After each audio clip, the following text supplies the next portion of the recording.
Hello student, welcome back. आज हम बात करेंगे characteristic of a sound wave.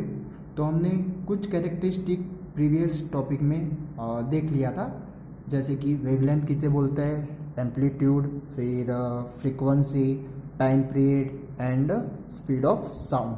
तो अब हम नेक्स्ट देखते हैं जिसका नाम है पिच। तो हम पिच किसे बोलेंगे, तो जैसे कि सपोज करो कि कोई एक टाइम पे फ्लूट यानी कि डिफरेंट म्यूजिकल इंस्ट्रूमेंट बज रहे हैं, जिसमें हम सपोज करते हैं कि कोई एक फ्लूट बजा रहा है और कोई एक ड्रम या फिर ढोल बजा रहा है, ढोलक। ठीक है, तो अब ये दोनों की जो आवाज़ है वो हम अच्छे से अलग से आइडेंटिफाई कर सकते हैं, और तभी जाके हमें पता चलता है कि भाई एक फ्लूट बज रही है और एक क्या बज रहा है, ड्रम बज रहा है। ठीक है, तो अब ये जो दोनों की जो साउंड की जो फ्रीक्वेंसी होगी वो भी कैसी होगी, डिफरेंट होगी।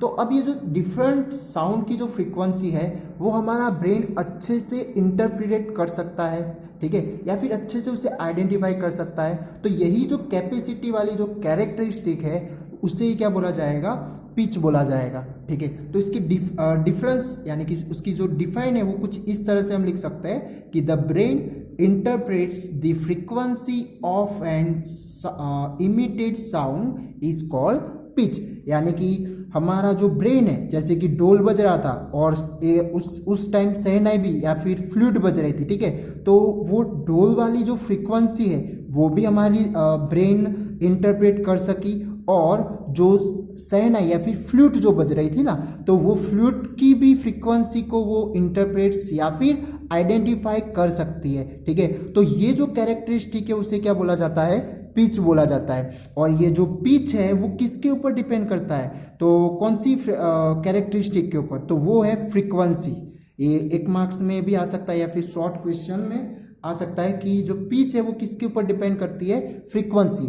तो जैसे कि हम बात करें ह्यूमन में मैन एंड वुमेन, तो मैन की जो आवाज़ होती है, ठीक है, वो कैसी होती है, भारी होती है, और जो वुमेन की आवाज़ होती है वो कैसी होती है, पतली होती है। ठीक है, तो हम यानी कि वहाँ पर बोल सकते हैं कि जो वुमेन की आवाज़ में जो पिच होती है वो कैसी होती है, हाई पिच्ड वॉइस होती है। वुमेन की आवाज़ कैसी होती है, हाई पिच्ड वॉइस, एंड जो मैन में होती है वो कैसी होती है, लो पिच होती है। क्यों, क्योंकि वहाँ पर जो फ्रीक्वेंसी बन रही है उस साउंड की वो कैसी है, डिफरेंट। और जो वुमेन में बात करें तो वुमेन में जो फ्रीक्वेंसी बनेगी वो क्या होगी, बहुत ही ज़्यादा होगी। ठीक है, और जो मैन में होती है वो क्या होती है, कम।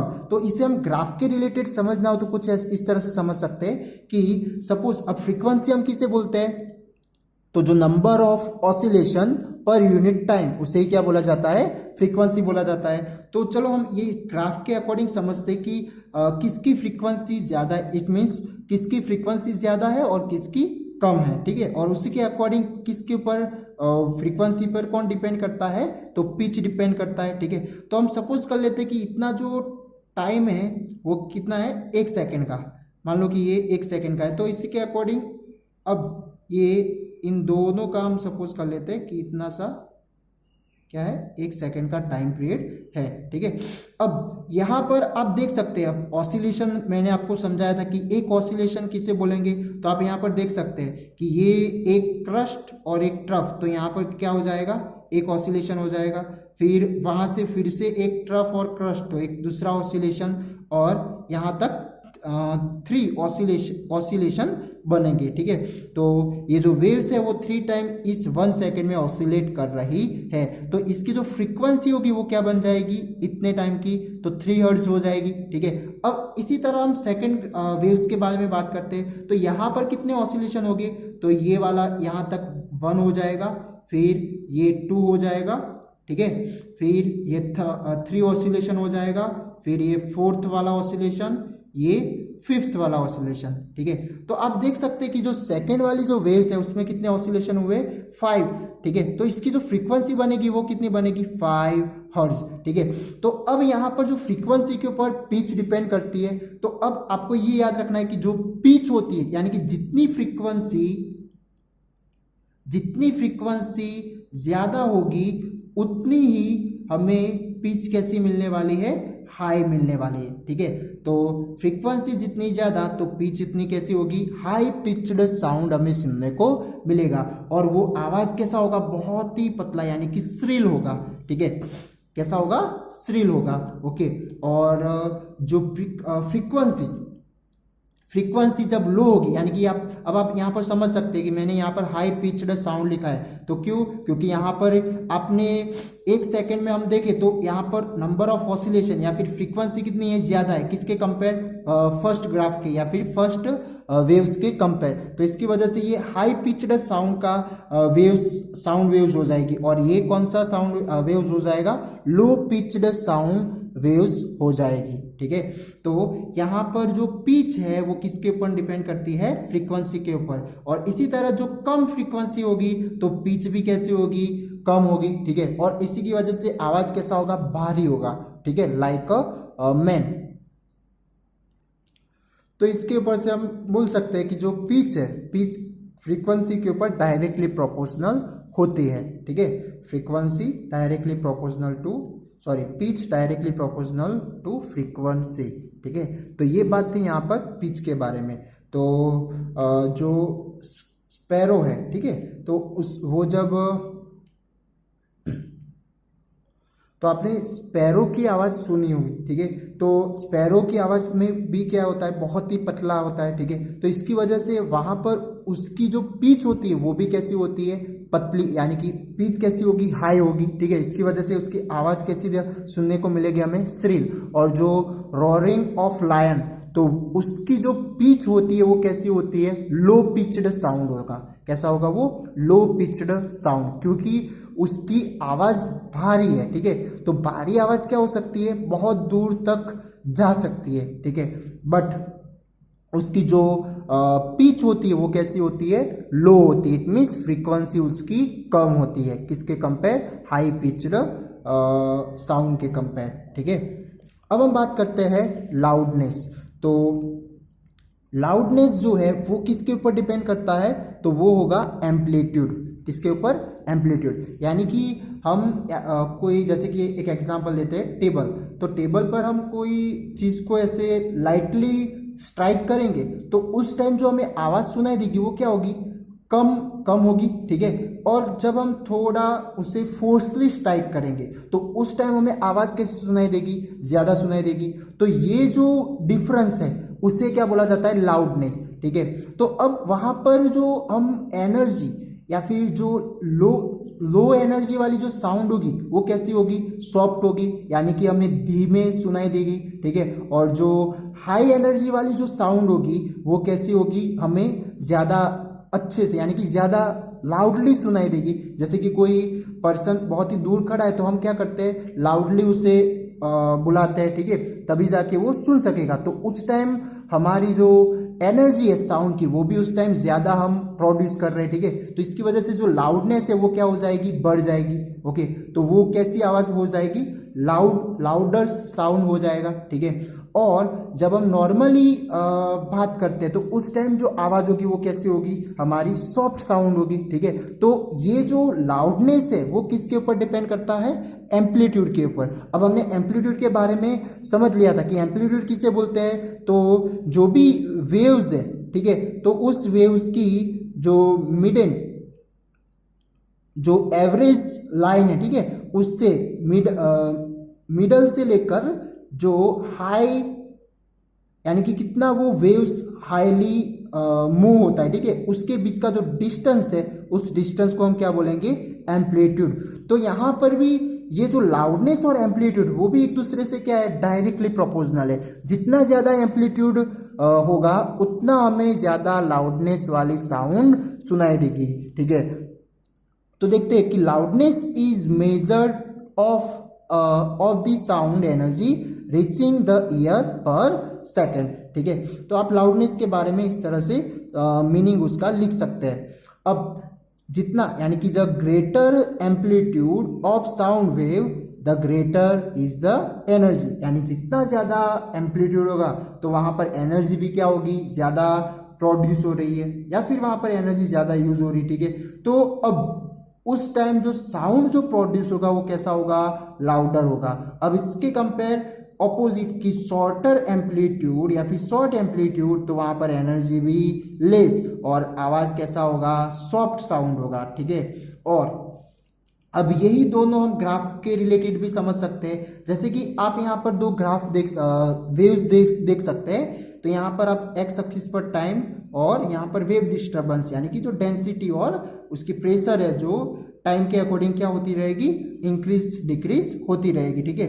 अब यहाँ पर जो आप देख सकते हैं कि ये वाले का जो एम्पलीट्यूड है, क्योंकि हमें इसकी साउंड ये वेव्स के ऊपर से ये बताना है कि कौन सा वाला साउंड सॉफ्ट है और कौन सा वाला लाउडर है, तो ये किसके ऊपर डिपेंड करता है, एम्पलीट्यूड के ऊपर, कि जितना ज्यादा एम्पलीट्यूड होगा उतनी आवाज कैसी होगी, लाउडर होगी, ठीक है, लाउडनेस। तो जितना ज्यादा एम्पलीट्यूड उतना ज्यादा लाउडनेस वाली आवाज, ठीक है। तो यहाँ पर आप ये वाली डिस्टेंस देखो, इसका एम्पलीट्यूड देखो, ठीक है, और यहाँ पर ये एम्पलीट्यूड की लेंथ देखो, ठीक है। तो दोनों में से कौन सी ज्यादा है एम्पलीट्यूड, तो ये सेकंड वाले वेव्स की। तो इसकी वजह से हम बोल सकते हैं कि ये वाला जो ग्राफ या फिर जो वेव्स है उसके थ्रू जो आवाज साउंड जो प्रोड्यूस हो रही है वो कैसी होगी, लाउडर होगी, और यहाँ पर कैसी साउंड होगी, सॉफ्ट साउंड होगी, ठीक है। और इसके साथ साथ जो लाउडनेस है वो कौन से यूनिट के थ्रू मेजर किया जाता है, तो उसे बोलेंगे हम डेसिबल, और इसे सिंबॉलिक के फॉर्म में रिप्रेजेंट करेंगे स्मॉल डी कैपिटल बी, और उसे किस तरह रेट करेंगे, डीबी को डेसिबल के फॉर्म में, ठीक है। तो ये मेजर करने का जो यूनिट है वो आप याद रखना कि लाउडनेस को डीबी यानी कि डेसिबल में मेजर किया जाता है, ठीक है। तो इन दोनों की जो शॉर्ट क्वेश्चन ये वाले कि जो लाउडनेस है वो किसके ऊपर डिपेंड करती है, एम्पलीट्यूड, और जो पिच है वो किसके ऊपर डिपेंड करती है, तो फ्रीक्वेंसी के ऊपर, ठीक है। अब हम बात करते हैं क्वालिटी और टिम्बर।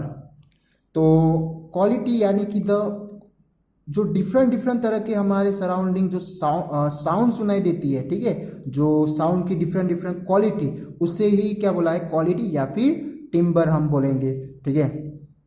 तो देखते हैं कि it help us to distinguish between two sound of same pitched and loudness. तो यहाँ पे जो सेम पिच, मान लो कि दो साउंड कोई सोर्सेज ऑफ साउंड है, उसमें से मान लो कि सेम पिच वाला या फिर सेम लाउडनेस वाला आवाज वहां से प्रोड्यूस हो रहा है, ठीक है। तो उन दोनों आवाज वो डिफरेंट सोर्सेज के आवाज को जो डिस्टिंग्विश या फिर जो आइडेंटिफाई हम कर सकते हैं, इसी कैपेसिटी को क्या बोलेंगे हम, क्वालिटी या फिर द टिम्बर बोलेंगे, ठीक है। अब यहाँ पर जैसे कि आप ट्रैफिक में गए हो, तो ट्रैफिक में जो साउंड की क्वालिटी होगी तो वो कैसी होगी, बहुत ही नॉइजी होगी, यानी कि हमें अनप्लेजेंट साउंड वहाँ पर सुनने को मिलेगा। और कहीं पे म्यूजिक बज रहा हो तो वो कैसा होगा, हमें सुनने को अच्छा लगता है, ठीक है। तो वो क्या एक प्लेजेंट साउंड हो जाएगा। तो ये क्या हो गई, एक साउंड की क्वालिटी हो गई कि हाँ भाई इस तरह का साउंड है तो वो हमें सुनने को अच्छा लगता है, ठीक है। और अनप्लेजेंट जो साउंड होता है यानी कि इट्स लाइक अ नॉइज, ठीक है, तो वो क्या होगा, हमें हमारे जो यानी कि साउंड की जो क्वालिटी है वो कम बोल सकते हैं, या फिर वो जो क्वालिटी है वो कैसी है, अनप्लेजेंट साउंड की है, ठीक है। अब यहाँ पर डिफाइन आपको देखनी है टोन। टोन किसे बोलेंगे, तो ऐसी साउंड जिनकी फ्रीक्वेंसी सिंगल फ्रीक्वेंसी हो, तो sound of single frequency is called tone, ठीक है। And a mixture of different frequencies is called note. अब ये सिंगल फ्रीक्वेंसी वाली साउंड कहाँ से हमें सुनाई देगी, यानी कि जैसे कि एक एग्जांपल दो हम, जो हमने ट्यूनिंग फॉर्क देखा, ट्यूनिंग फॉर्क के बारे में हमने समझा था, ठीक है। तो अब उसके थ्रू जो साउंड प्रोड्यूस होती है वो कैसी होती है, सिंगल फ्रीक्वेंसी वाले, कैसी होती है, सिंगल फ्रीक्वेंसी, क्योंकि ये जो ये ट्यूनिंग फॉर्क होते हैं, ठीक है, तो ये जो डिफरेंट हर्ट्ज के यानी कि डिफरेंट फ्रीक्वेंसी के होते हैं, ठीक है। तो वो पर्टिकुलर एक टाइप के फ्रीक्वेंसी वाली ही आवाज, एक सिंगल पर्टिकुलर फ्रीक्वेंसी वाली ही साउंड वो क्या करते हैं, प्रोड्यूस करते हैं, ठीक है। तो इस तरह की जो साउंड है उसे हम क्या बोलेंगे, टोन बोलेंगे। उसके पास ओनली सिंगल फ्रीक्वेंसी वाला ही साउंड प्रोड्यूस होगा, ठीक है। और जो mixer of different frequencies is called not. ठीक है, तो हम जैसे कि ट्रैफिक में है तो ट्रैफिक में डिफरेंट डिफरेंट तरह के साउंड्स हमें सुनाई देंगे, तो वो सारे क्या है, डिफरेंट फ्रीक्वेंसी वाले मिक्सर ऑफ साउंड है। ठीक है, तो इसकी वजह से ऐसे साउंड को क्या बोला जाएगा, ऐसे डिफरेंट फ्रीक्वेंसी जो मिक्स होकर आ रही है उसे हम क्या बोलेंगे, नॉट बोलेंगे। ठीक है, अब दूसरा कि जो अनप्लेजेंट साउंड है उसे हम क्या बोलेंगे, नॉइज बोलेंगे। ठीक है, और ये नॉइज की जो कैपेसिटी यानी कि जो रेंजिंग है वो किसके बीच में होती है, यानी कि 0 से लेकर 130 डेसिबल तक। ठीक है, तो उससे ज़्यादा जब होगा तो वो क्या बन जाएगा, नॉइस, यानी कि आवाज़ फिर हमें बेचैनी, उस आवाज़ से हमें बेचैनी या फिर हमें उससे ऐसे डिसीज, यानी कि ज़्यादातर आप वो सुनोगे तो हमें डिसीज उसके रिलेटेड हो सकते हैं। यानी कि इसमें ज़्यादातर आप ये नॉइसी आवाज़ के अंदर रहोगे तो क्या होगा, वहाँ पर हाइपरटेंशन जैसी डिसीज या फिर ऐसे हमारा जो नेचर है, स्वभाव है, वो कैसा चिड़चिड़ा हो जाना या फिर जो सुनने की कैपेसिटी है वो क्या हो जाना, कम हो जाना या फिर सुना ही ना दे। ठीक है, तो इस तरह से ये नॉइसी आवाज़ में इस तरह की ट्रबल हो सकती है। ठीक है, अब हम बात करते हैं जो प्लेजेंट साउंड। प्लेजेंट साउंड होगा तो उसे क्या बोलेंगे हम, म्यूजिक बोलेंगे, और उसकी क्वालिटी क्या होती है, good, it is good quality. ठीक है, तो ये बात थी क्वालिटी या फिर टिम्बर के बारे में। ठीक है, अब हम बात करते हैं इंटेंसिटी ऑफ साउंड। तो इंटेंसिटी ऑफ साउंड किसे बोलेंगे, तो उसकी डिफाइन देख लो एक बार कि the amount of sound energy passing each second through unit area is called intensity of sound।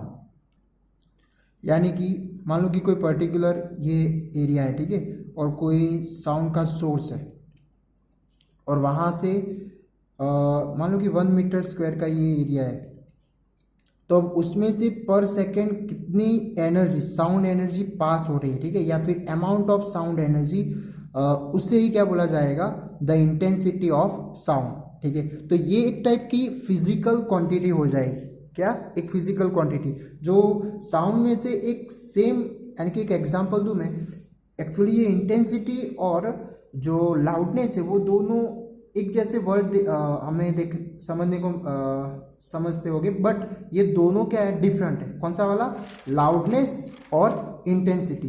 अब ये लाउडनेस है वो हमारा ब्रेन जो इंटरप्रेट कर रहा है उसके थ्रू हमें पता चलता है कि आवाज़ सॉफ्ट है या फिर लाउडर है, बट ये तो पर्टिकुलरली जो भी सोर्स है तो उसमें से जो पर्टिकुलर सेम अमाउंट में साउंड एनर्जी क्या होती होगी, ईच सेकेंड और इन यूनिट एरिया में पास होती रहती होगी। ठीक है, तो ये क्या हो जाएगी, इंटेंसिटी ऑफ साउंड हो जाएगा। ठीक है, अब जैसे कि कोई एक पर्टिकुलर सोर्स में से सेम इंटेंसिटी वाली साउंड रिलीज की जा रही है, ठीक है, प्रोड्यूस की जा रही है, और उसके सामने जो 2 पर्सन खड़े हैं तो उनमें एक उसकी जो कैपेसिटी है दोनों की, जैसे कि एक पर्सन है उसका सुनने की कैपेसिटी अच्छी है, गुड है, ठीक है, तो वो क्या होगा, उतनी ही इंटेंसिटी वाली साउंड वो इंटरप्रेट कर सकेगा, सुन सकेगा। ठीक है, बट मान लो कि एक है जो उसकी कैपेसिटी वीक है सुनने की, तो वो इतनी इंटेंसिटी वाली साउंड उसके ईयर पर थ्रू होगी, फिर भी उतनी इंटेंसिटी से उसे सुनाई देगा नहीं। तो ये क्या हो जाएगा,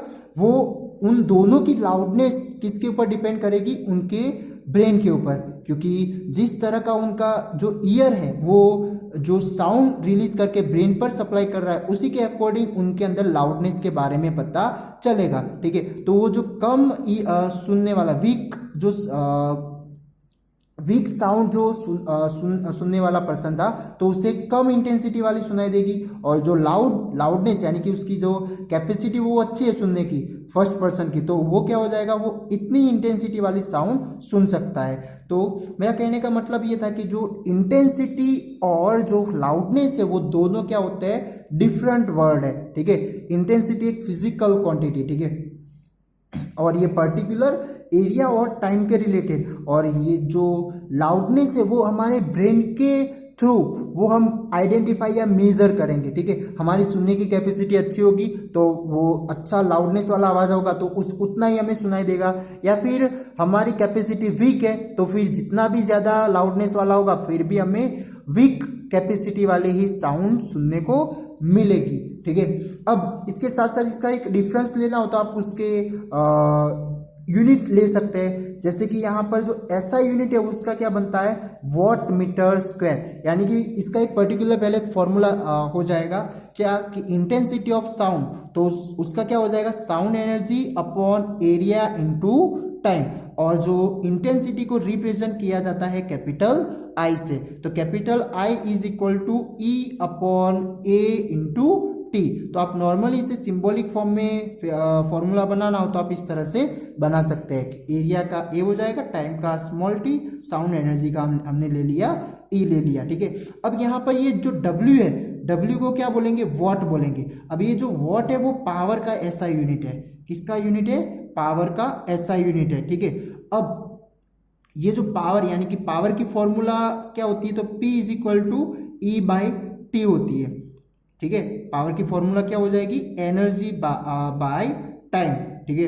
अब एनर्जी का जो ऐसा यूनिट है वो होता है जूल, और इसका टाइम का ऐसा यूनिट क्या हो जाएगा, सेकंड। बट ये जूल बाय सेकंड यानी कि वो एक साइंटिस्ट के नेम से पावर का जो ऐसा यूनिट है वो क्या लिया जाता है, वॉट लिया जाता है, यानी कि ओनली फॉर डब्ल्यू, डब्ल्यू को क्या बोलेंगे, वॉट। तो आप यहां पर भी देख सकते हैं कि ये ई बाई टी है, ठीक है। तो वो ई बाई टी की जगह क्या आ गया, वॉट आ गया, ठीक है। और जो एरिया था तो एरिया का ऐसा यूनिट यानी कि वो मीटर स्क्वायर हो जाएगा, ठीक है। तो डब्ल्यू पर मीटर स्क्वायर या फिर डब्ल्यू इंटू मीटर की -2 पावर, ठीक है। तो ये हो जाएगी इसकी ऐसा यूनिट, किसकी, इंटेंसिटी ऑफ साउंड। तो ये आपको उसकी ऐसा यूनिट याद रखनी है, उसके फॉर्मूलाज, ठीक है।